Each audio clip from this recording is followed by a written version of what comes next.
إن الحمد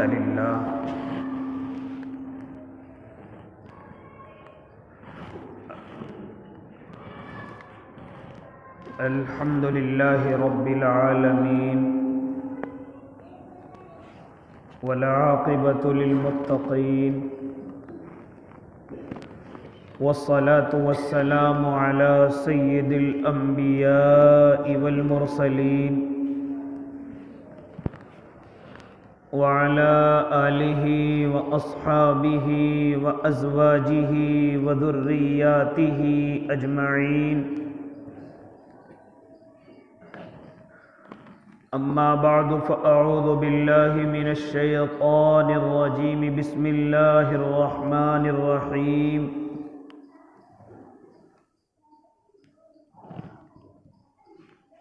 لقد كان لكم في رسول الله أسوة حسنة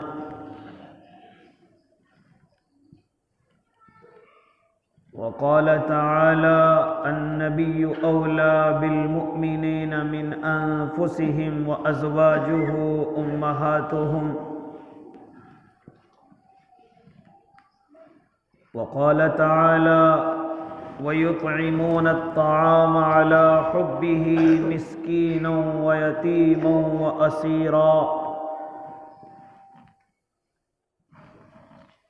إنما نطعمكم لوجه الله لا نريد منكم جزاء ولا شكورا إنا نخاف من ربنا يوما عبوسا قمطريرا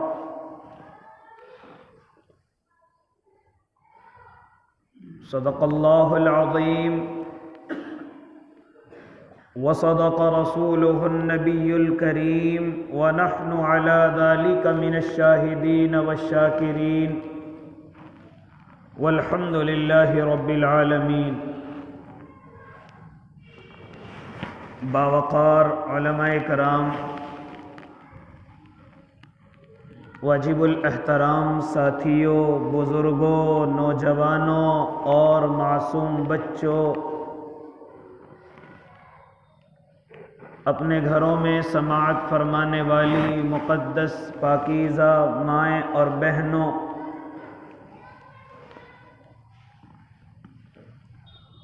اللہ کے نبی صلی اللہ علیہ وسلم کی سیرت طیبہ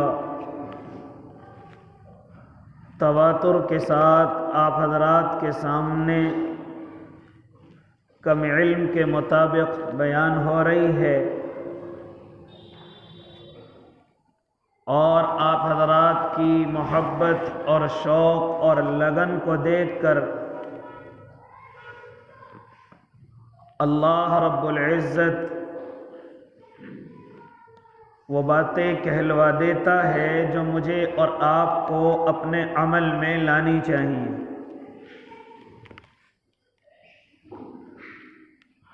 اللہ کے نبی صلی اللہ علیہ وسلم کی سیرت کے ہم اس عنوان سے گزر رہے ہیں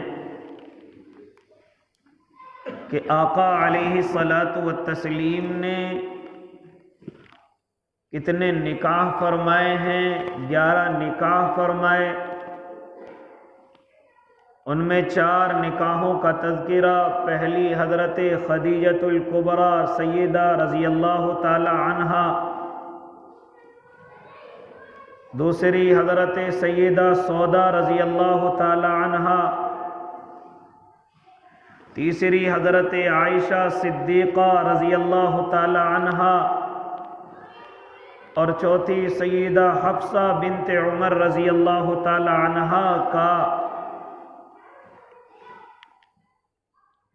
تفصیلی بیان آپ حضرات کے سامنے آ چکا ہے.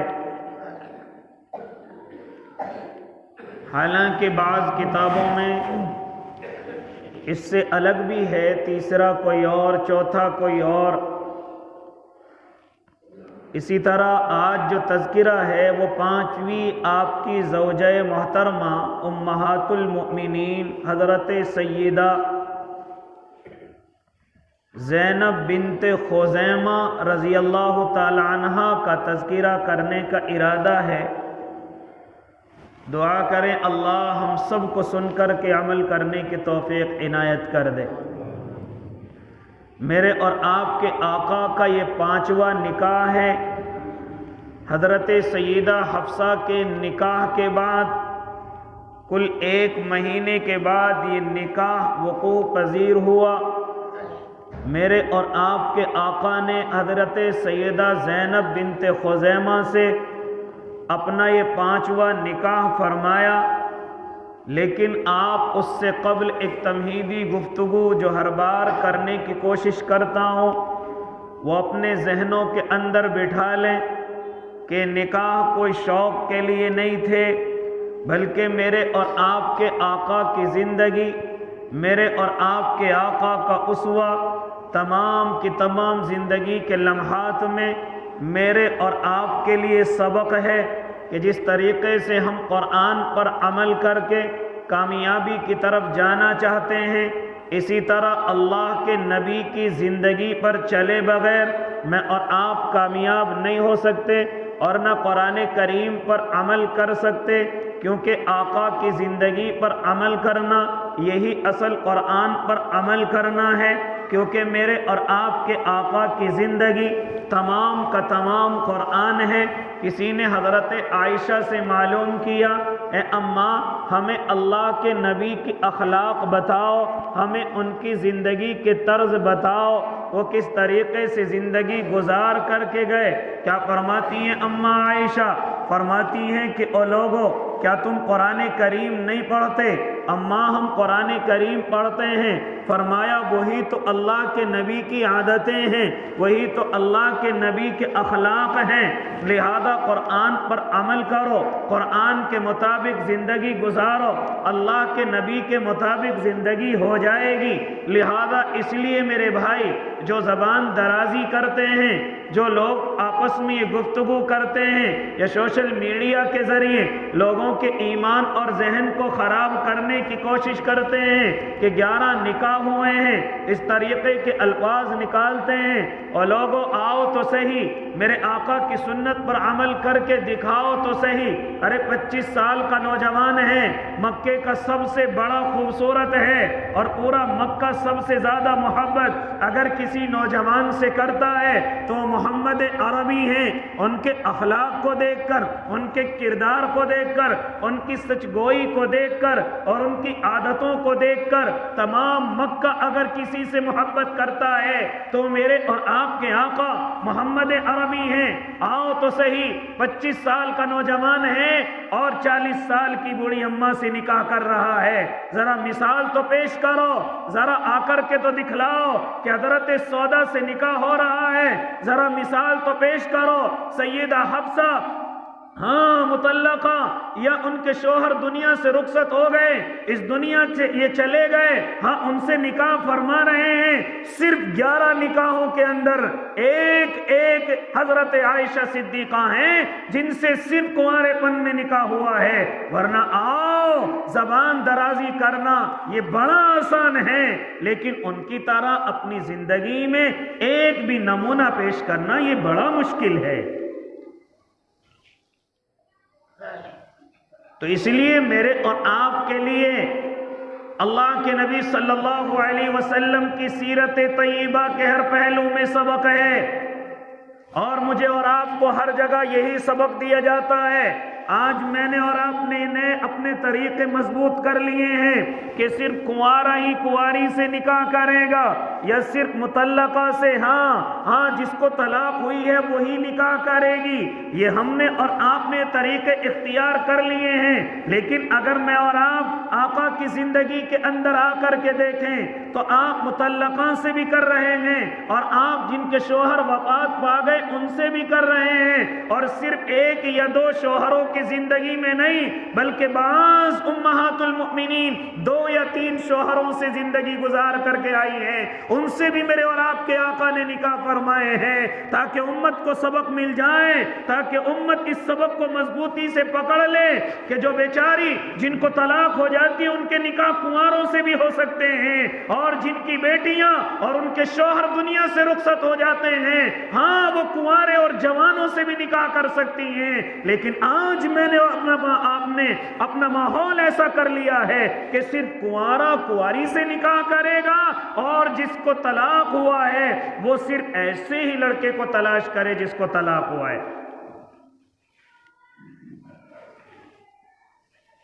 یہ سبق مجھے اور آپ کو سیرت طیبہ کے اندر ملتے ہیں۔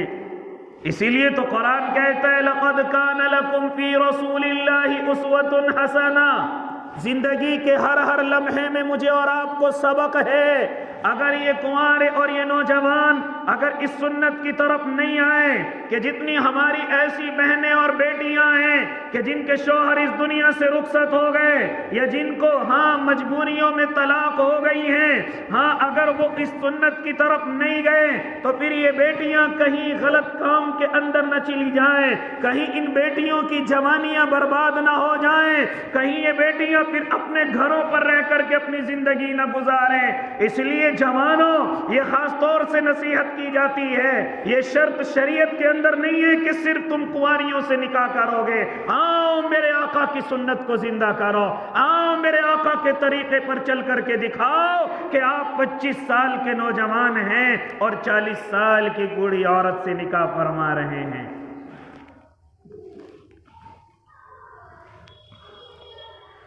اس لیے 5واں نکاح میرے اور آپ کے آقا حضرت سیدہ زینب بنت خزیمہ رضی اللہ تعالی عنہا سے فرماتے ہیں۔ کون ہے حضرت سیدہ زینب؟ یہ اللہ کی وہ نیک بندی ہیں جو زمانہ جاہلیت کے اندر ہی اللہ کے نبی کی بعثت نبوت سے 13 سال پہلے دنیا کے اندر آئی ہیں، پیدا ہوئی ہیں، لہذا میرے بھائی میرے اور آپ کے آقا پر ایمان لاتی ہیں، لیکن اللہ نے بہت سارے وصف ان کے اندر ایسے رکھے ہیں جن کی وجہ سے ان کا انہی وصف کی وجہ سے لقب ملقب ہوا ہے۔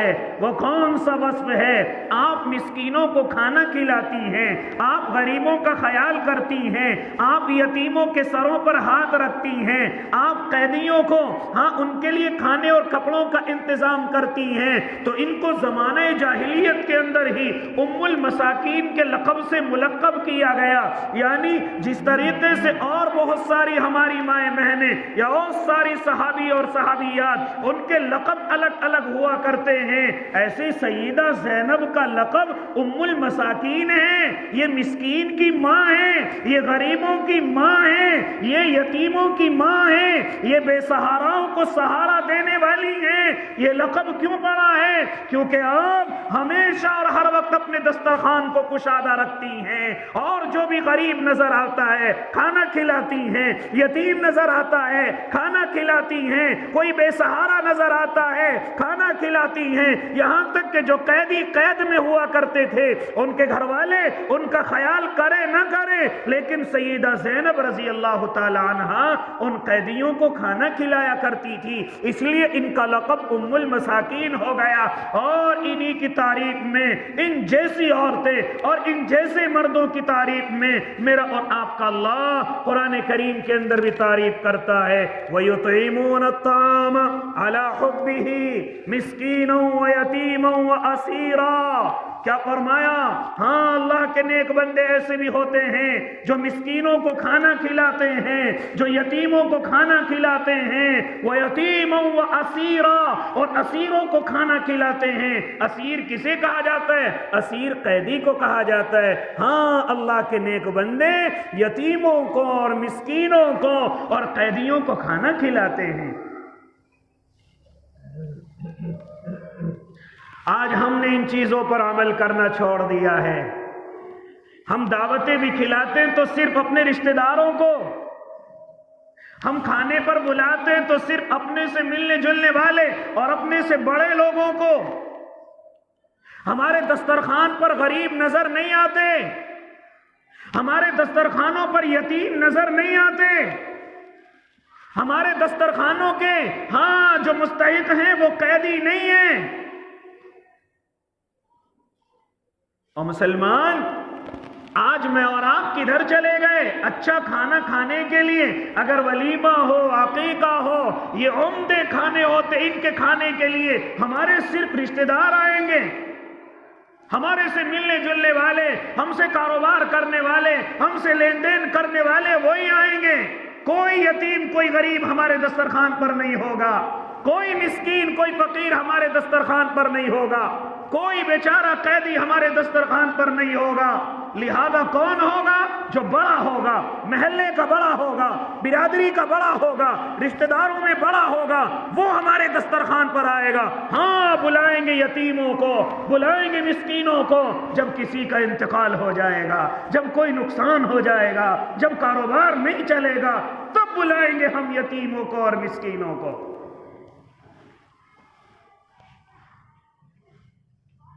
جاؤ مدرسے میں جا کر کے کہہ دو 20 بچوں کی 30 بچوں کی دعوت ہے، میرا کام نہیں چل رہا ہے، میرے ابو میری امی اس دنیا سے رخصت ہو گئے ہیں، میں کچھ ان کو ثواب پہنچانے کے لیے، ہاں صرف یتیم اور مسکین تو انہی کام کے لیے رہ گئے۔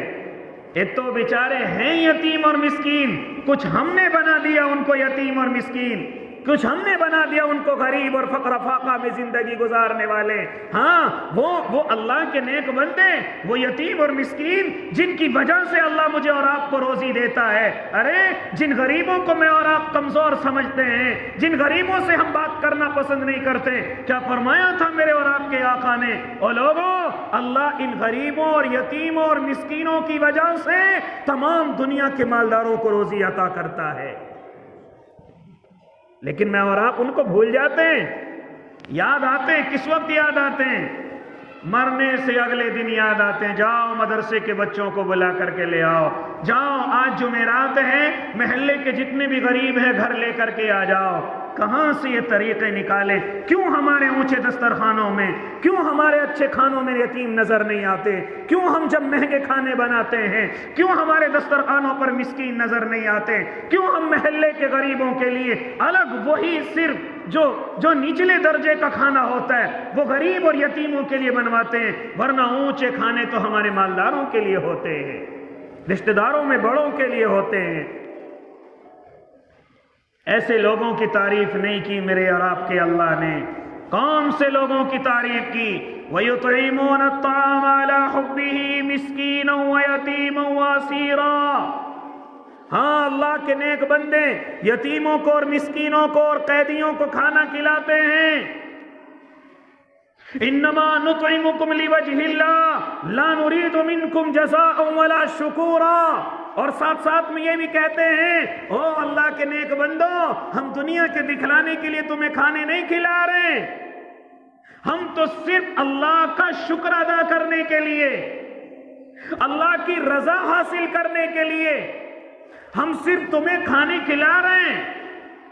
آج دیکھو کہاں ہے اللہ کی رضا جب ہم غریبوں کو کچھ دیتے ہیں؟ کہاں رہ جاتی ہے اللہ کی رضا جب ہم مسکینوں کے لیے کچھ راشن وغیرہ کا انتظام کرتے ہیں؟ ہاں آؤ ذرا کسی یتیم کو کچھ دینا ہے، ذرا فوٹو کھچواؤ، ذرا فیس بک میں گھماؤ، ذرا واٹس ایپ پر گھماؤ، دیکھو ایک بڑا سخی شہر کے اندر پیدا ہو گیا ہے کہ غریبوں کو دیکھو کیسے راشن بانٹ رہا ہے، غریبوں کو دیکھو کیسے 100 گرام تیل دے رہا ہے، دیکھو کھانے کی کیسے آدھی کلو چاول دے رہا ہے، بڑا سخی شہر کو مل گیا ہے۔ آج کچھ حال ہمارا ایسا ہو گیا ہے۔ ایسے لوگوں کی تعریف نہیں، بلکہ کیا فرمایا اللہ نے؟ ان کی تعریف کی کہ کون لوگ ہیں وہ؟ انما نطعمکم لوجہ اللہ لا نرید منکم جزاء ولا شکورا۔ ہمیں اس کا بدلہ دنیا سے نہیں چاہیے، ہمیں اس کا بدلہ دنیا کے لوگوں سے نہیں چاہیے، ہمیں ریاکاری اور دکھلاوا نہیں چاہیے، ہمیں لوگوں کے درمیان میں بڑا نہیں بننا ہے، بلکہ ہم صرف اپنے اللہ کی رضا چاہتے ہیں، ہم اس کا بدلہ صرف اپنے اللہ سے چاہتے ہیں، اور صرف اللہ نے جو ہمیں دیا ہے ہم اس کے شکریہ کے طور پر جو اس دنیا کے اندر غریب اور یتیم ہیں ہم ان کو کھانا کھلاتے ہیں، ہم ان کو، ہاں اللہ کے ان بندوں کو جو بیچارے غریب اور یتیم ہیں ہم ان کا خیال کرتے ہیں۔ کیوں خیال کرتے ہیں؟ انا نخاف من ربنا یوما عبوسا قمطریرا۔ کیوں خیال کرتے ہیں؟ کیونکہ ہمیں اس دن سے ڈر لگتا ہے کہ جو بڑا دن ہوگا اور بڑا ہولناک دن ہوگا، اور انہی نیکیوں کی وجہ سے اور انہی غریبوں کی دعاؤں کی وجہ سے اور انہی بھوکوں کی، جب یہ بھوک اور پیٹ بھوکا رہتا ہے اور پھر یہ اس کے اندر کھانا پڑتا ہے اور یہ پھر اللہ کا شکریہ ادا کرتا ہے، اور جب وہ اللہ کی تعریف کرتا ہے ہاں اس میں مزہ آتا ہے۔ یہ ہے سخیوں کی عادت۔ آج ہم خرچ کرتے ہیں، سخی نہیں ہیں، ہم اللہ کے لیے نہیں کرتے، ہم لوگوں کو دکھلانے کے لیے کرتے ہیں، ہم لوگوں میں بڑا بننے کے لیے کرتے ہیں۔ ایسے سخیوں کو میرا اور آپ کا اللہ کل قیامت کے میدان میں کہے گا بڑی سخاوت کرتا تھا، ہاں اللہ تیرے نام پر بڑا خرچ کرتا تھا، فرشتوں منہ کے بل گھسیٹو اور جہنم کے اندر ڈال دو، کیونکہ اس کا مقصد لوگوں کو دکھلانا تھا۔ خرچ تو کیا، لیکن خرچ کرنے میں اللہ کی رضا نہیں، خرچ کرنے میں اللہ کی توجہ نہیں، خرچ کرنے میں اس قیامت کے دن سے ڈرنا نہیں، بلکہ میرا نام ہو جائے، لوگ میری قدر کرنے لگے، ارے آ گیا خرچ کرنے والا، آ گیا خرچ کرنے والا۔ آج لوگوں کو کیا ہو گیا؟ میں آپ کو بات بتلاتا چلوں، اگر مسجد کی بات آئے تو آپ کھل کر کے لوگوں کے سامنے خوب خرچ کیا کریں، اللہ اس پر اجر دے گا، کیونکہ آپ کی وجہ سے دوسرا کوئی کھڑا ہو جائے اس کا ثواب بھی آپ کو انشاءاللہ ملے گا۔ لیکن جب کسی غریب کی بات آ جائے، جب کسی غریب کی بات آ جائے تو پھر یہ ہو کہ دوسرے تو دور کی بات، اس ہاتھ میں غریب کو کتنا دیا اس ہاتھ کو بھی معلوم نہ ہو۔ لیکن میں اور آپ الٹا کرنے لگے، مسجد میں گمنام۔ کیوں؟ کبھی کوئی دوسرا کہہ دے اتنا مالدار ہے اور 100 روپے دے رہا ہے، کبھی کوئی دوسرا کہہ دے کہ اتنا مالدار ہے اور دیکھو کیا کر رہا ہے۔ ایسی جگہ گمنام جہاں زیادہ دینے، اور جب غریب کی بات آ جائے وہ فلاں کو راشن بھجوایا تھا، وہ فلاں کی بیٹی کی شادی تھی نا اس میں تھوڑا سا سامان دیا تھا، وہ فلاں کے بیٹی کی جو شادی تھی نا اس میں کھانا میں نہیں دیا ہے، ہاں چوڑا ہو کر کے بیٹھ جاتا ہے، وہ بیچاری غریب سی تھی ذرا سے اس کے کھانے کا انتظام کر رہا ہے، تو اس کو عزت دے رہا ہے، اس کو لوگوں کے سامنے شرمندہ کر رہا ہے۔ ایسے لوگوں کی اللہ نے تعریف نہیں کی ہے، بلکہ کون سے لوگوں کی تعریف کی ہے کہ جو اگر ایک ہاتھ سے خرچ کرے تو دوسرے ہاتھ کو بھی معلوم نہ ہو کتنا خرچ کیا ہے، کتنا اس غریب کو دیا ہے۔ یہ تعریف کر رہے ہیں خرچ کرنے والوں کی۔ لہذا میرے بھائی، آج یہ تمام کی تمام صفتیں میرے اور آپ کے اندر سے جا چکی ہیں۔ آج میں اور آپ اپنے دسترخوانوں پر نہ یتیموں کو دیکھنا چاہتے ہیں، نہ مسکینوں کو دیکھنا چاہتے ہیں، نہ غریبوں کو دیکھنا چاہتے ہیں۔ ہاں دیکھ لیں گے جس دن قرآن خوانی کریں گے، جس دن مکان کے برکت کے لیے کچھ کریں گے، جب کاروبار بالکل ٹھپ ہو جائے گا تب ایک برتن نکال کر کے کسی غریب کو دے دیں گے، ہاں غریبوں میں تقسیم کر دیں گے، ہاں اس کے علاوہ اور کہیں ہم یاد نہیں کریں گے، اور بڑی دعوتوں میں ہم یاد نہیں کریں گے، جب بڑے دسترخوان ہوں گے ان پر یاد نہیں کریں گے۔ یہ آج میری اور آپ کی حالت ہو چکی ہے۔ لہذا ایسے لوگوں کی قرآن تعریف نہیں کرتا، میرا اور آپ کا اللہ تعریف نہیں کرتا۔ لہذا ان عادتوں کو بدلیں، میں اور آپ ان عادتوں کو جتنا جلد ہو سکے بدلیں۔ اگر چاہتے ہیں کہ کاروباری ترقی مل جائے، اگر چاہتے ہیں کہ یہ چیزیں ہماری مغفرت کا ذریعہ بن جائیں، تو مجھے اور آپ کو چاہیے کہ ان عادتوں کو بدلیں۔ جس طریقے سے میں اور آپ صدقوں میں اپنے غریبوں کو یاد رکھتے ہیں، اسی طرح جب میں اور آپ اپنے بڑے مہمانوں کی دعوت کر رہے ہوں تو اس میں محلے کے کچھ غریب بھی رہتے، ان کو بھی بلوا لیا کریں۔ ہاں اس میں کچھ رشتہ داروں میں بھی غریب ہیں، ان کو بھی بلوا لیا کریں۔ یہ کنجوسی نہ کیا کریں، ارے کہیں محلے کے لوگ نہ کھا لیں، اس لیے جنگل میں جا کر کے پروگرام کریں گے، فلاں منڈپ ہم نے کر لیا ہے، کہیں یہ محلے کے غریب اس میں نہ گھس جائیں، کہیں محلے کے یہ کمزور لوگ اس میں نہ آ جائیں۔ پھر کیا ہوتا ہے؟ کھانوں کی برکتیں اللہ اٹھا لیتا ہے اور وہ کھانے پھر بے برکتی ہو جاتے ہیں۔ پھر کیا ہوتا ہے؟ کھانا بنوایا 1000 آدمیوں کا، 600 بھی نہیں آئے، کھانا ختم ہو گیا۔ ہوتا ہے کہ نہیں ہوتا ایسا؟ لیکن میرے بھائی کبھی اپنے محلے کے کمزور لوگوں کو بلوانا، انشاءاللہ ثم انشاءاللہ اگر 600 آدمیوں کے کھانے کو 1000 نہ کھا لے تو نام بدل دینا۔ یہ دیکھا ہے اپنی آنکھوں نے۔ کہ 600 آدمیوں کا کھانا بنوایا لیکن الحمدللہ 1000 آدمیوں نے کھانا کھایا. جانتے ہو وجہ کیا ہوتی ہے؟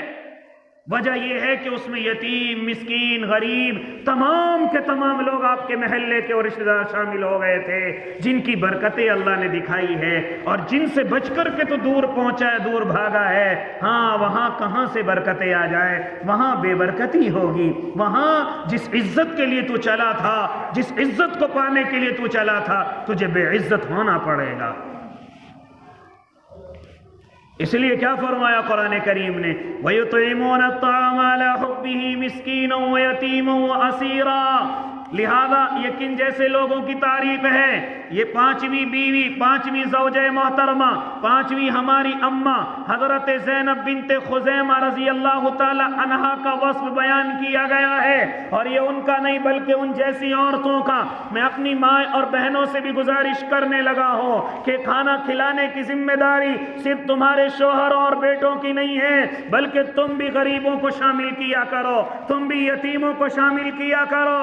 ہاں کوئی محلے میں رشتہ داروں میں غریب یتیم نظر آ جائیں، تم بھی دست شفقت سے ان کے سروں پر ہاتھ رکھ لیا کرو. ہاں یہ شوہروں کا خرچ کرنا یہ تمہارے کسی کام نہیں آئے گا، بلکہ میں اپنی بہنوں سے گزارش کرنے لگا ہوں کہ تم بھی یتیموں اور مسکینوں کا جب تم سے مشورہ مانگا جائے کہ ولیمے میں کتنے لوگوں کی دعوت کرنی ہے، عقیقے میں کتنے لوگوں کی دعوت کرنی ہے، تو بہنوں تم غریبوں کے مشورے دیا کرو، تم یتیموں کے مشورے دیا کرو. ہاں تم کمزوروں کے مشورے دیا کرو، تاکہ اللہ ان غریبوں اور یتیموں کی وجہ سے آپ کو بھی ثواب کے اندر شامل کر لے. ہاں اور میں اپنے بھائیوں سے گزارش کرنے لگا ہوں کہ اپنی بیوی اور بیٹیوں سے بھی غریبوں پر اور یتیموں پر خرچ کروایا کرو.